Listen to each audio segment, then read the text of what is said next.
11वें श्लोक का टिप्पण था। यस्मात् भरतवंशात्मकस्य क्षत्रियस्य स्वभावद्वयमिदं यद कामादिरहितत्वं बलम धर्माविरुद्धंच। यह भरतवंशी क्षत्रिय होने के नाते उनमें भी एक स्वभाव था। दो चीज़ है, सबसे पहले काम राग द्वेष आदियों से रहित होना, और दूसरा धर्म के अविरुद्ध बल का प्रयोग करना। धर्मानुकूल ही सब कुछ जीवन था। अतएव कामस्य कामः च काम यस्माच्च त्वं तेषां ऋषभ, और जिसलिए तुम उस वंश में श्रेष्ठ हो तस्मात् त्वमपि तथा भव, तुम भी वैसे हो जाओ। धर्मानुरूप अपने बल का प्रयोग करो, धर्म के लिए बल का प्रयोग करो, और कामना आदि से रहित होकर करो। कौन रहेगा नहीं रहेगा ऐसी चिंता ही नहीं करना है तुम्हें। यदि संबोधने न सोचे थे। काम राग, राग से क्रोध भी लक्षित है यहाँ। काम राग क्रोध रहित बलात्मक मयि, बलात्मक मुझ परमात्मा में बलवंत सर्वे प्रोतः, समस्त बलवान लोग ओतप्रोत हैं। एवं धर्माविरुद्ध कामात्मक में, धर्म अविरुद्ध कामात्मक मुझ परमात्मा स्वरूप में काममया भूता प्रोतः, काममय सकल भूत ओतप्रोत हैं। ये कहा भी है श्रुति ने, काममयो ही एव अयं पुरुषः। बिना कामना का कोई पुरुष, मुक्त को छोड़ करके कोई नहीं होता। आपके अंदर भी कामना है, मोक्ष की कामना है, कामना तो है ना, वो भी ज्ञान की कामना है, जिज्ञासु हैं आप, मुमुक्षु हैं आप। कामना के बिना जीवन ही नहीं है। हाँ, जीवन मुक्त हो जाए उसके बाद तो बात ही अलग हो गई, तो ब्रह्म हो गया। अब वहाँ का जीवन है, वहाँ का कामना है, कोई चीज़ नहीं है। यत्र तु सर्वम् आत्मैव अभूत् तत्र को मोहः कः शोकः एकत्वं मानव पश्यतः, श्रुति कहती है। क्रोधार्थी व राग शब्दो व्याख्या, राग शब्द को क्रोधार्थी पर भी अलग से व्याख्या कर दो, उससे सारा ग्रहण हो जाएंगे अपने आप। क्योंकि काम एष क्रोधेश रजोगुण समुद इत्युक्तत्वात् पूर्व में 3 अध्याय 37 श्लोक में कह चुके हैं। अतः इन दोनों को एक दूसरे के बड़े छोटे भाई हैं ये, इनको एक साथ ग्रहण हो जाएंगे। और कई जगह जुड़वे भाई हैं ये तो, काम और क्रोध दोनों की दोनों। क्रोध आता ही है जब कामना में बिगड़ जाता है, नहीं तो क्रोध क्यों होगा आदमी को। स्वकामना के अनुकूल सब चल रहा है तो मस्त है। थोड़ा से भी कामना के इधर उधर हुआ नहीं, फिर क्रोध खड़ा हो जाता है। भाष्यकारी तरह अवतरण का दे रहे किंच, इतना ही नहीं, और ये भी बात है। संक्रांति टीकाकार अपना अवतरणिका में कह रहे हैं, मत्तः परतरम इति उपक्रम्य यो अर्थ संग्रहेण प्रतिपादितः तमेव अर्थम रसोमित्यादिना कामोस्मि भरतर्षभ इत्यन्तेन ग्रंथेन रस प्रभा आद्यात्मना स्वस्य कारणात्मपि चंद्रादीनां कार्यत्वञ्च कारणे रसादिरूपे स्वस्मिन् तेषां प्रोतत्वं कारणमात्रत्वञ्च प्रतिपाद्य।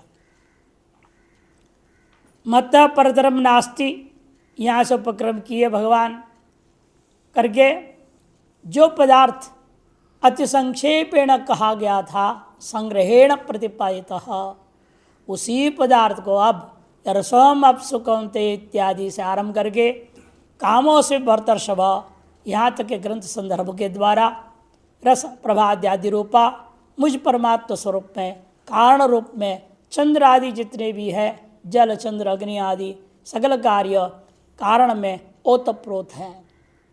और कारण कौन है?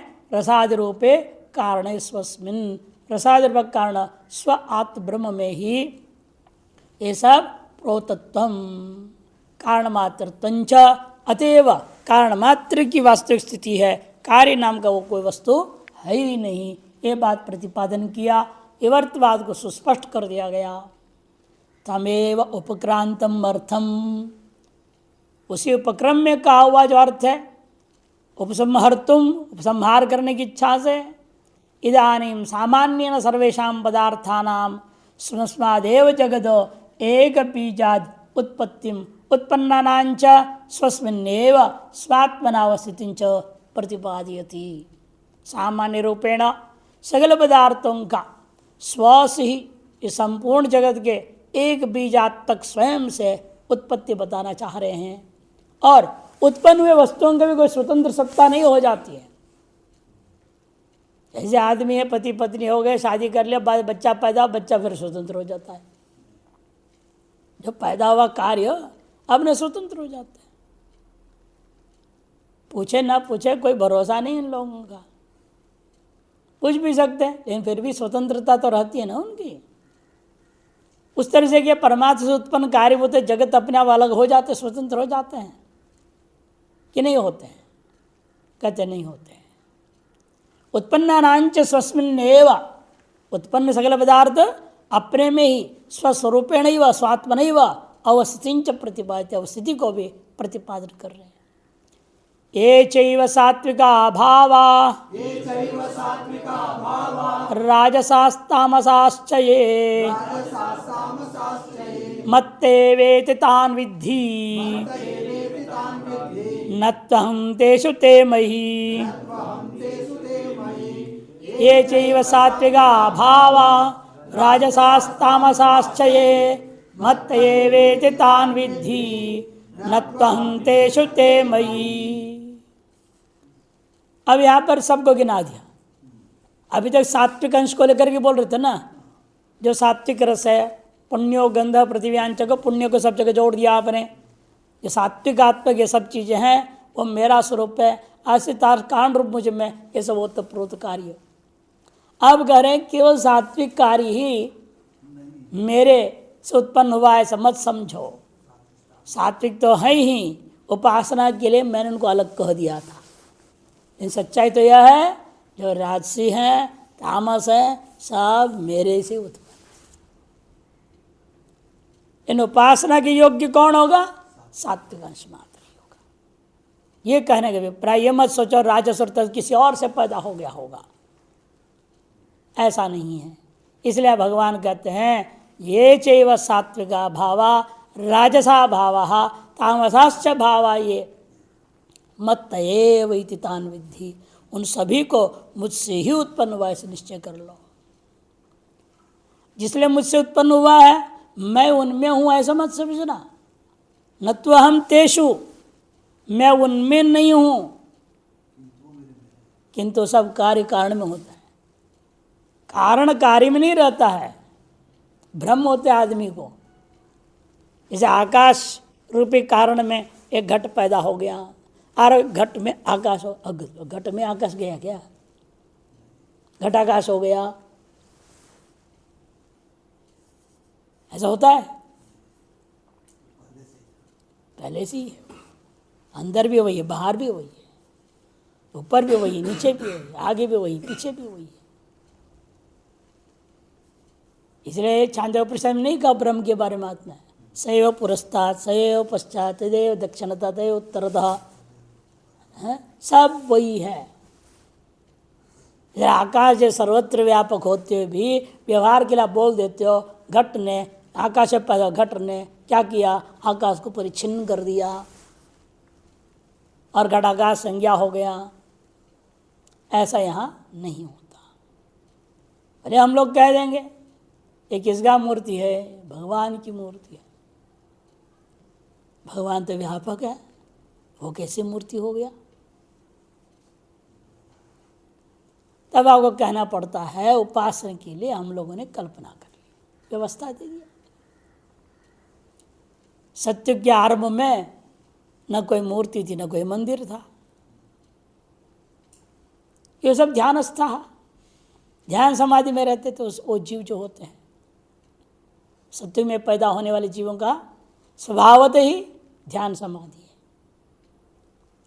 अब जैसे जैसे युग घटते गया, सत्युग के अंत में आकर के सात्विकता घटती जाती है, बिगड़ जाता है, मन लगता नहीं, तो योग करो, आसन करो, प्राणायाम करो, सब शुरू हो गया।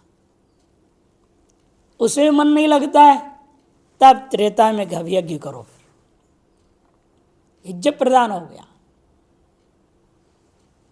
और उससे भी घट गया, द्वापर में आ गए, अब मठ मंदिर ज़्यादा होने लग गए। त्रेता में भी मंदिर हो गया।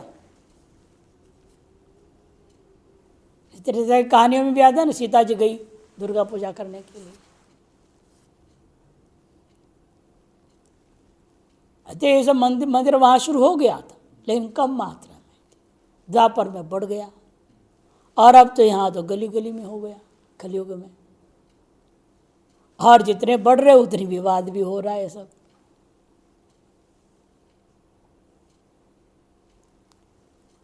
इसलिए व्यक्ति की अपनी ही बुद्धि की क्षमता, सामर्थ्य, सात्विकता, राजसिकता, तामसिकता के तारतम्य के अनुसार ये सब हो जाता है। इन वास्तव में ये सब में परमात्मा नहीं, किंतु परमात्मा में ये सब के सब कल्पित है। ना हम तेषु, बल्कि ते वे सब के सब मई कल्पिता। ये चैव सात्विका, भाष्यकार कहते चैवेति, ये चैव सात्विका माने सत्व निर्वृत्ता, सत्व से जो सिद्ध हुए हैं, उत्पन्न होकर प्रकट हुए हैं। कौन? भावाहा, पदार्था इत्यर्थ। राजसा रजो निवृत्ता, रजो निर्वृत्ता, निवृत्ता हुआ ना वो गड़बड़ है, यहाँ रेफ होना चाहिए। रजो निर्वृत्ता, यहाँ रेफ होना चाहिए ऊपर में। रजोगुण से जो सिद्ध हुए, उत्पन्न हुए, ये अर्थ में। निर्वृत्त, निवृत्त माने हट गए, गायब हो गए, ये अर्थ उल्टा हो जाएगा। निर्वृत्ता, वहाँ एक जगह तो ठीक दिया, आगे भी ठीक दिया। देखिए तमो निर्वृत्ताश्च, बीच में एक रेफ गड़बड़ हुआ। ये के चित्त, जो कोई भी प्राणी नाम स्वकर्मवशात जायन्ते, प्राणियों के अपने अपने कर्म से उत्पन्न हुआ करते, उसके लिए सकल भाव पदार्थ भावा, तान उन सभी भाव पदार्थों को मत एव जायमानान, मुझसे ही सब उत्पन्न हुए हैं, इत्येव विद्धि, ऐसा निश्चय करो। जैसे स्वाप्र पदार्थ सब आपसे उत्पन्न हुआ, वह जड़ है, चेतन है, जो भी आप देख रहे हैं सब कौन पैदा किया? भूत भौतिक सृष्टि है ही नहीं, तो वासना में ही सृष्टि आपने भूत भौतिक के सदृश बना लेते हैं। उसी पर परमात्मा से सब कुछ उत्पन्न हुआ है। मानो एक तरह परमात्मा का, ब्रह्मा का एक स्वप्न के जैसा चल रहा है, और उनके कल्पित स्वप्न के हम सब कल्पित जीवात्माएं हैं। सारा व्यवहार चल रहा है। जायमानान इत्येवं विद्धि सर्वान समस्तान एव, उत्पन्न हुए हैं ऐसे निश्चय कर लो। पहले एक दो नहीं, सर्वान मैंने समस्तान भावान इत्यर्थ। यद्यपि ते मत्तो जायन्ते, यद्यपि वे मुझसे उत्पन्न हुए हैं, तथापि न त्वहं तेषु, फिर मैं उनमें व्याप्त नहीं हूं। तद अधीन, उनमें होने का मतलब क्या? उनका अधीन हो जाना। मैं उनका अधीन नहीं हूं। मुझसे उत्पन्न जगत के भाव पदार्थों के अधीन मेरी अस्तित्व सत्ता नहीं है। किंतु ते पुनर्मयी, जैसे संसारी होते हैं, अपने से पैदा हो गया अधीन ही अपने हो जाते, स्वयं इतने पराधीन हो जाते तो उनके पूछे उन्हें कुछ कर ही ना पाए। पहले आपके अधीन रहते हैं। पहले हमेशा देखा जाए माता पिता के अधीन बच्चा रहता है, जब कमाने लगता है धीरे धीरे धीरे वो कट जाता है, और बाद में माता पिता उसके अधीन हो जाते हैं। वो जैसे नचाएंगे वैसे नाचना पड़ेगा, नहीं तो सीधा कटोरी दे के भेज देगा बाहर, जाओ वानप्रस्थ आश्रम में, गुरुद्वारा में खाओ और जियो। ये बहुत घटनाएं हो रही। ये संसारी हमेशा पराधीन हो जाते हैं। शुरू में भी पराधीनता है, और स्पष्ट प्रतीत नहीं होता है। सिर्फ बच्चे के अधीन ही आप, बच्चे की हर मांग आपको पूरा करना आपका कर्तव्य हो जाता है। अब पराधीन नहीं या नहीं? आप कितनी स्वतंत्रता वहां पर भी, बहुत कम स्वातंत्र्य। सारा जीवन ऐसे चलता है। आस्वादित तो करना चाहेंगे तो दूसरा उसको रोकेगा।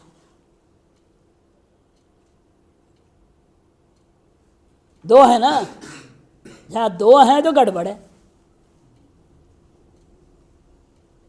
भाई पति यदि एक कुछ कर रहा है, वो पत्नी आगे नहीं, नहीं मारोगे, नहीं करोगे।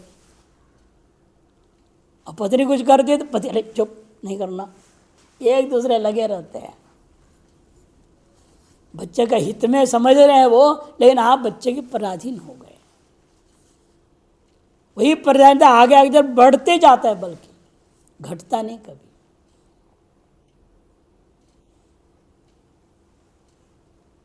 इसी वजह से कहते हैं यथा संसारिण तद्वशो तद अधीन न तथा। ये संसारी जो है अपने ही किए हुए कार्यों के अधीन हो जाते हैं, उसके वश में हो जाते हैं। लेकिन वैसा मैं नहीं हूं, मैं अपने कार्यों के अधीन, कार्यों के वश में नहीं हूं।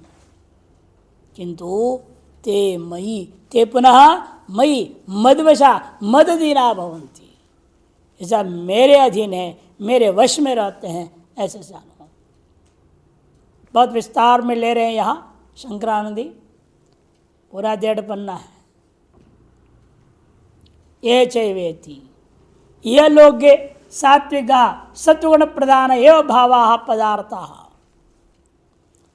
इस लोक में सात्विका मान सत्वगुण प्रधान एवं भावा पदार्था देवा ऋषयो ब्राह्मण सर्गरादयश्च। क्या भाव पदार्थ? 2-4 गिना दिया। देवता लोग, ऋषि लोग, ब्राह्मण लोग, चीनी गुड़ वगैरह। ये च राजसा, और जो रजोगुण प्रधान, और जो राजसा मने रजोगुण प्रधान है। एवं भावा जैसे गंधर्वा यक्षा क्षत्रिया मरीच्यादय पदार्थ। गंधर्व है, यक्ष है, क्षत्रिय है और मरीचि आदि। मरीचि आदि, मरीचि का क्या अर्थ लेंगे? किरण, सूर्य का। ये रजोगुण है। भाई इतने तेजी से आ रहा है ना, कितने मिनट में आता है सूर्य से यहाँ तक? हाँ, 8 मिनट के अंदर आ जाता है। इतना तेजी से भाग रहा है, रजोगुणी नहीं है। रजोगुण ही तो इतना तेजी से भाग सकता है। तमोगुण तो ठप पड़ा रहता है, सत्वगुणी में धीमी गति होती है। इसलिए मरीच्यादय अत्यंत गतिशील जितने पदार्थ है सब रजोगुण से उत्पन्न पदार्थ है। ये जो तामसा मैंने तमोगुण प्रधान एवं, और जो तामस है तमोगुण प्रधान एवं भावा। और कौन है वे लोग? दृष्टांत के लिए राक्षसा, क्रव्यादा, शूद्रा, गृंजनादय। राक्षस लोग, क्रव्यादा पितृलोग, क्रव्य देते हैं ना उनको, श्राद्ध पिंडदान जो देते उसको क्रव्यादा बोलते। शूद्रा, गृंजनादय, गाजर आदि भी तामस है। गृंजन, गाजर, ये भी सब तामस है। जायन्ते, ये सब मुझसे ही उत्पन्न होते हैं। जाता जनिषमाणाश्च, जो उत्पन्न हो गए हैं, उत्पन्न हो रहे हैं, आगे उत्पन्न होने वाले हैं। एतान सर्वान्, सब के सब को तत्तद गुणोपाधि का जगत बीजात्मत एव जातान विद्धि विजानी ही न तो अन्यस्मात्। उन सबको तत्तद गुण उपाधि वाला होकर के ये जगत का बीजात्मक जो मुझ परमात्मा से सब के सब उत्पन्न हुए हैं, ऐसे निश्चित रूप में जान लो, और किसी अन्य कारण से उत्पन्न नहीं होते। मद व्यतिरिक्त कारणत्व निषेधाद इति एवकारार्थ। एवकार क्योंकि शुरू में नच्चैव, एव को सब जगह जोड़ा इन्होंने, सात्विका एव, राजसा एव, तामसा एव। एवकार का मतलब यही है इतर व्यावर्तन करने के लिए होता है। कौन है वो इतर जिसका व्यावर्तन करना चाहते हैं? तो सुनो, मद व्यतिरिक्त कारणत्व, मुझसे भिन्न किसी अन्य को जो लोग कारण मान रहे हैं, उन सकल कारणवादों को निषेध करने, व्यावर्तन करने के लिए यहाँ एवकार कह दिया गया। कारणत्व निषेधाद इति एवकारार्थः। तेषु सात्विकादि पदार्थेषु अहम सत्वतम गुण रूपेण कारणात्मना तिष्ठामि। अतस्ते मयि सत्वादि गुणात्मे स्व कारणे प्रोता संतो मदात्मनैव तिष्ठन्ति इत्यर्थः। इस व्यवहारिक दृष्टिकोण से कहा जा सकता है मैं अपने सात्विक राजस और तामस आदि पदार्थों में सत्वरज गुण रूपेण सत्वरज तमात्मक गुण रूपेण कारण, गुण क्या है? वही कारण है। कारणात्मना रह रहा हूँ ऐसे लगता है। तेषु कारण रूपेण मैं रह रहा हूँ, इन वास्तव में अतः ते मही, इन वास्तव में वे मुझ में है। कार्य कारण में होता है, न कि कारण कार्य में। कि कारण क्या है? व्यापक होता है, कार्य व्याप्य होता है। हमेशा ही कारण व्यापक होता है, कार्य व्याप्य होता है। अधिक देश में रहता है कारण, और उत्पन्न कार्य न्यून देश में रहता है। अधिक के देश वृत्तित्व व्यापकत्व, न्यून देश वृत्तित्व व्याप्यत्व, इसके आधार पर कह रहे। यथा सतुण कार्यम शर्करादि माधुर्य मात्र में भवति, जैसे कि जो सतुण का कार्य क्या है? शर्करादि, उसमें मधुरता नाम का जो सामान्य है वो उसका कारण रूप है, माधुर्य मात्र में भवति। यथा रजोण कार्यम मरीचि ही कटु मात्र एव भवति, या मरीचि यानी मिर्ची को है ना, मरु मरीचिका मरीची, हाँ मरीची, दीर्घ र में दीर्घी है तो मिर्ची, र में ह्रस्वी है तो किरण। मिर्ची भी रजोगुणी है, तड़का लगा के खाते हैं मिर्ची।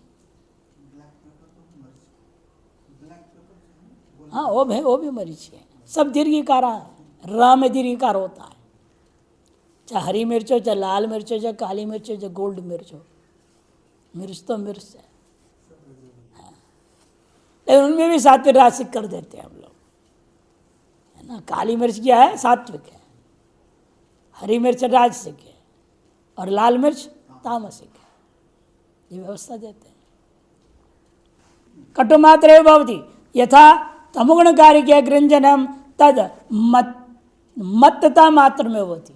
मत्तता माने मादकता उसके अंदर रहती है, एक नशा रहता है। मत्तता में नशापन रहता है, मादकता है। तो इदम सर्व प्रत्यक्षम, ये सारी बातें कहीं इधर उधर जाके देखने की जरूरत नहीं, ये सब के सब प्रत्यक्ष सिद्ध बात कह रहे हैं। लोक में व्यवहार में प्रत्यक्ष सिद्ध है।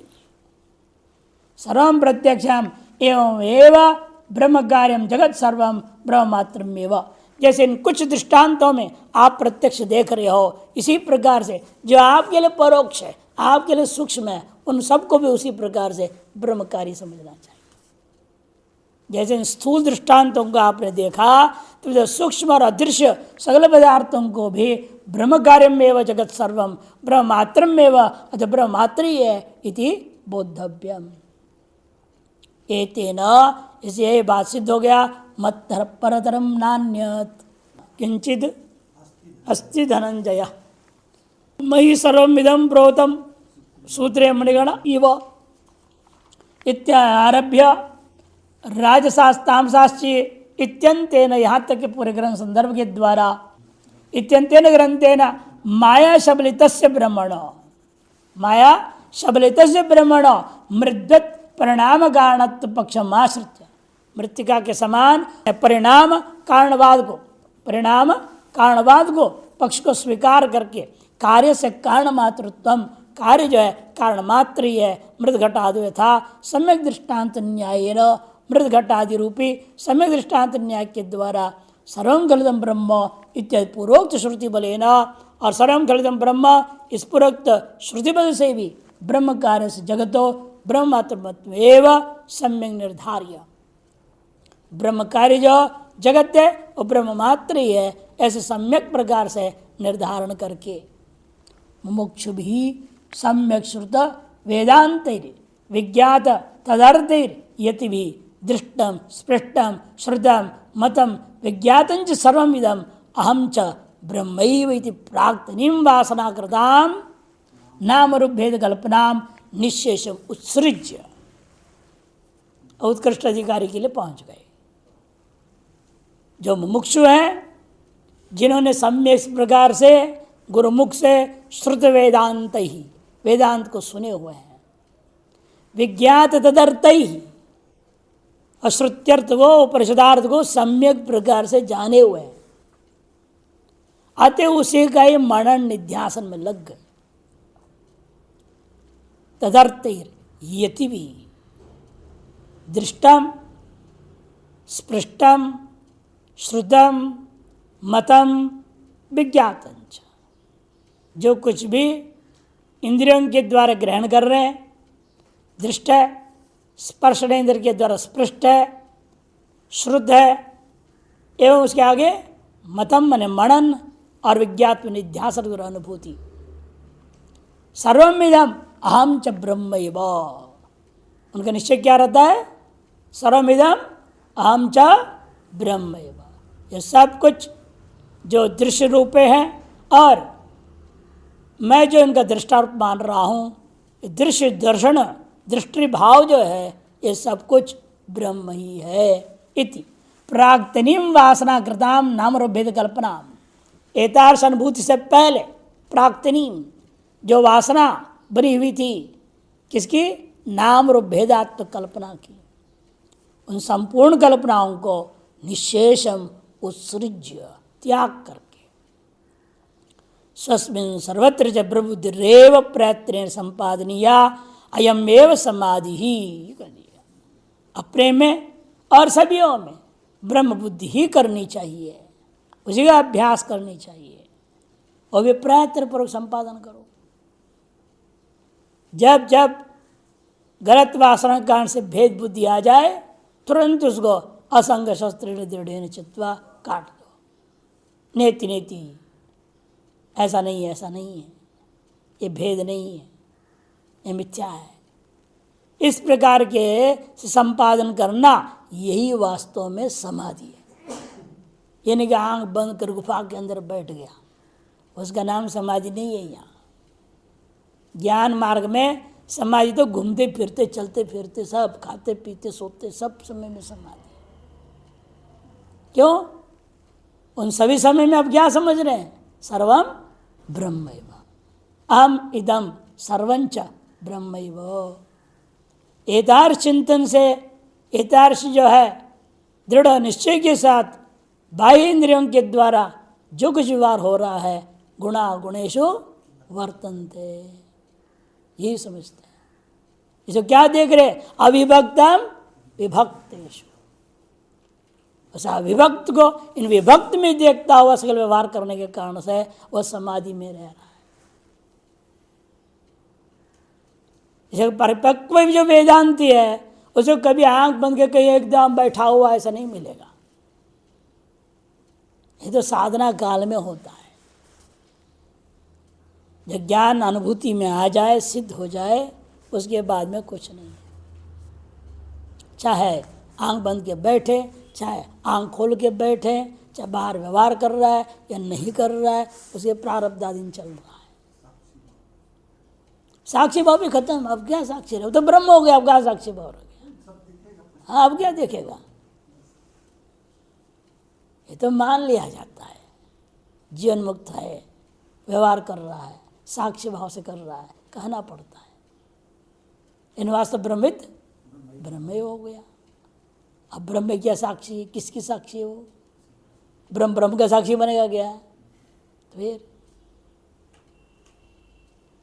ये स्थिति है। या सर्वत्र ब्रह्मागार वृत्ति ब्रह्मत्व वासना च ऐसा यथा दृढ़ा निरंतरा वश्या स्यात् तथा वर्तितव्यमिति सूचितम भवति। सर्वत्र जो ब्रह्मागार वृत्ति हो रही है और उसके कारण से ब्रह्मत्व की वासना बन रही है, ऐसा यथा दृढ़ा, वह वासना जिस प्रकार से दृढ़ हो गए, निरंतर चले, अपने वश में रहे, तथा उस प्रकार से आपको वर्तितव्यम, अपने व्यवहार को अत्यंत सीमित चलाना पड़ेगा। इसे बार बार भाष्यकार कहते हैं, शरीर स्थिति मात्र के लिए जितनी व्यवहार उतनी करो, आलतू फालतू घूमना फिरना इधर उधर नहीं। शरीर स्थिति मात्र लिए जितनी जरूरत है। इसे जिम्मेदारी भी कैसे निभाएगा वो जिम्मेदारी भी नहीं ले सकता, किसी का निभा ही नहीं सकता। सबको ही देखते हैं, सब प्रार्थ के अनुसार अपने अपने नाश रहे हैं, अपने अपने हिसाब से चल रहे हैं। इसलिए कहते हैं हाँ, इस प्रकार से आपको रहना होगा, जिसको पहले क्या कहा है, कूर्मो अंगानी वो, लेश मात्र भी द्वैत भाव आने लग जाए उसे तुरंत समेट लेगा। सर्वं खल्विदं ब्रह्म तज्जलानिति शांत उपासित इत्येषा श्रुतिरेव अस्य अर्थस्य प्रमाण। इस अर्थ के प्रति प्रमाण क्या है, सर्वं खल्विदं ब्रह्म तज्जलानिति शांत उपासित। ये कोमा उमा नहीं होनी चाहिए, एक ही मंत्र है। सर्वं खल्विदं ब्रह्म के ऊपर का चिन्ह है, नीचे का चिन्ह है, आगे भी ऊपर का दिया, वो तीनों काटना चाहिए। एक ही हो, सर्वं खल्विदं ब्रह्म तज्जलानिति शांत उपासित।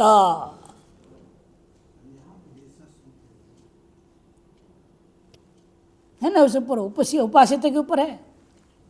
इति ऐसा श्रुति रेवास्य अर्थ से प्रमाण एवं स्वस्य ब्रह्मण मायोपाधिकस्य सच्छब्द वाच्यम अविद्या सबलम ब्रह्म सर्वं खल्विदं ब्रह्म इत्यादि श्रुति प्रसिद्धम परिणाम लक्षणम जगत कारणत्वं प्रतिपाद्य। स्वस्य ब्रह्मण, स्व जो ब्रह्म है उसका मायोपाधिकस्य, मायोपाधिक को लेकर के ही सच्छब्द वाच्य, सच्छब्द वाच्य सदैव सौम्यदम अग्र आसीत एकमेव अद्वितीयम। वो जो सच्छब्द क्या है, वो मायोपाधिक, ये बोल रहे हैं। सच्छब्द वाच्यम अविद्या सबलम मायोपाधिकस्य अविद्या सबलंच ब्रह्म सर्वं खल्विदं ब्रह्म इत्यादि श्रुति प्रसिद्ध, सर्वं खल्विदं ब्रह्म इत्यादि श्रुतियों में प्रसिद्ध परिणाम रूपा जगत कारणत्वं प्रतिपाद्य। अब ब्रह्मण परिपूर्ण से सर्वाधार से च परिणाम कारणत्व पक्षे रसोमप्सुत्य अबादिषु कारणतया रसाद्यात्मना से तत्वे परिच्छित्ति तद्गुण दोषवत्ता जलम मधुरम इति तदधीन सत्तावत्ता च तत्सत्वे सति सत्तम तन्नाशनाशीति विकारित्वं च इत्यादि अनर्थ आगम प्रसिद्ध इति तन्निवृत्त। परिणामवाद को लेंगे तो क्या होगा, कारण में भी उसका असर हो जाएगा। परिणामवाद में कारण में भी असर होता है। अब जब दही बना उसका कारण दूध में असर हुआ कि नहीं, दूध ऐसे ही रहेगा क्या और दही बन जाए, ऐसा हो ही नहीं सकता। और एक का नाश होने से दूसरे का नाश हो जाएगा, तो यहाँ भी कारण ब्रह्म का नाश मानना पड़ जाएगा। इसलिए समझा रहे इस बात को, ये ब्रह्मण परिपूर्णस्य सर्वाधारस्य, ब्रह्म क्या है, परिपूर्ण है, सर्वाधार है, परिणाम कारणत्व पक्ष। ऐसे उस ब्रह्म के अंदर सर्वपरिणाम कारणत्व पक्ष स्वीकार करके यदि कहा जाए रसोमप्सुत्याबादिषु कारणतया रसाध्यात्मा से तत्वे कारण रूपेण रसाध्यात्म स्थित मान लिया जाए तो परिच्छित्य स्यात्, फिर तो परिच्छिन्नता आ जाएगी। परिच्छिन्नता आने के साथ साथ तदगुण दोषवत्ता, उसके गुण और दोष भी उसमें आ जाएगा।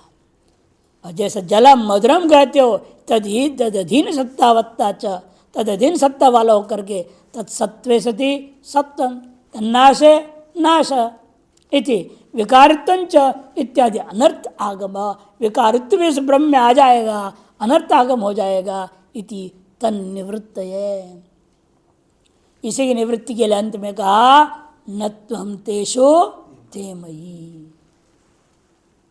स्वस्य दृश्य संबंध भाव सिद्ध है, स्व के अंदर दृश्य के साथ संबंध भाव की सिद्धि करने के लिए अस्थूलम अणनु अरसम दीर्घम इत्यादि श्रुति सिद्ध निर्विशेष स्वरूपत्व अवधारणाय अस्थूलम अणनु अरस्वम दीर्घंच यत् इत्यादि श्रुति सिद्ध निर्विशेष स्वरूपता का निर्णय करने के लिए निश्चय करने के लिए पूर्वोक्त समाधि निष्ठया, पूर्वोक्त समाधि निष्ठा के द्वारा परिशुद्ध आत्मनाम, परिशुद्ध अंतःकरण वाले ऐसे जो यति नाम, यतियों के अंदर निर्विशेष एवं परे ब्रह्मणि आत्मत्व बुद्धि सिद्ध है, निर्विशेष पर ब्रह्म परमात्मा में आत्मत्व बुद्धि को सिद्ध करने के लिए अबादिषु रसाद्यात्मनवसी तत्व निषेधयति, अबादियों में रसादि रूपेण मैं हूँ, ये जो बात पूर्व में कहा उसको निषेध किया जा रहा है।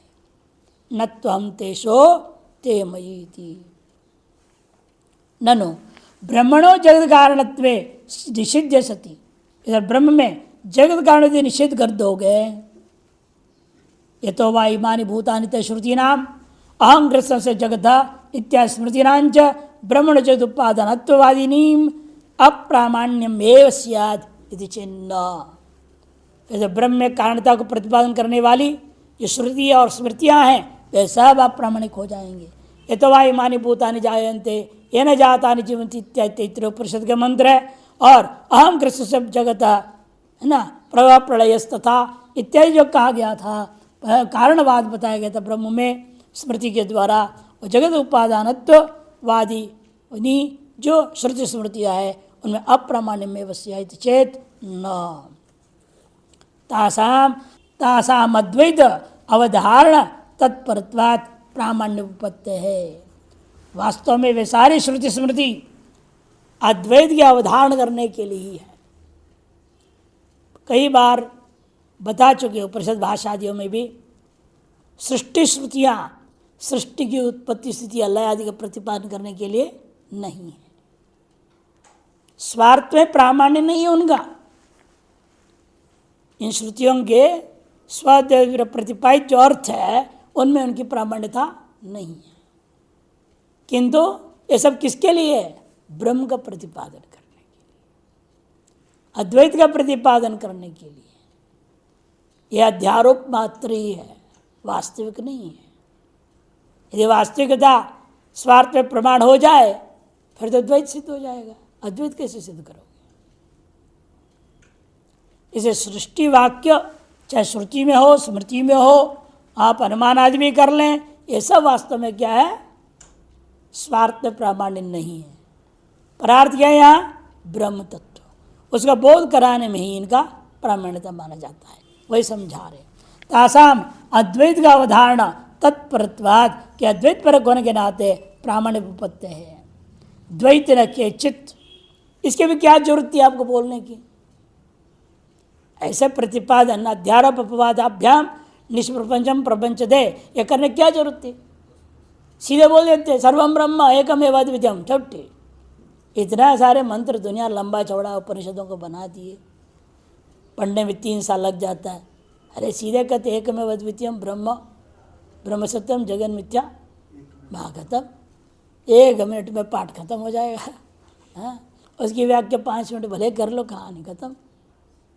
कहाँ आप लपड़े पर लगा दिए, इतने 700 श्लोक गीता बना दिए, 1000 से ऊपर मंत्र है 10 उपनिषदों में, 555 सूत्र बना दिए, ब्रह्म सूत्र। एक जमाने में था 555 नाम का साबुन था, गुरु लोग बोलते थे ये 555 सूत्र 5 साबुन जो साफ करने के लिए अंतःकरण को, इसको पढ़ो समझो तुम्हारा अंतःकरण साफ हो जाएगा। सोच समझ के रखा किसी ने, है ना। खैर, इसलिए कहते ये जो भी है इसलिए करना पड़ा कि द्वैती लोग जगत का कारण किसको बोला?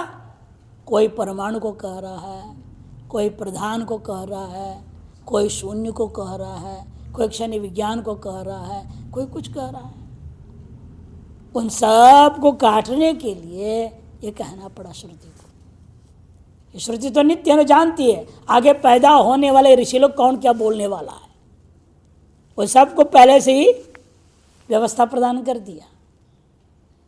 वही समझा रहे यहाँ पर ननु ब्रह्मणो इत्यादि से द्वैति न केचित प्रकृतिर अणवादेश जगत कारणत्वम वदंतस तत्कार्यम जगत ब्रह्मण व्यतिरिक्तम कल्पयित्वा इत्यादि।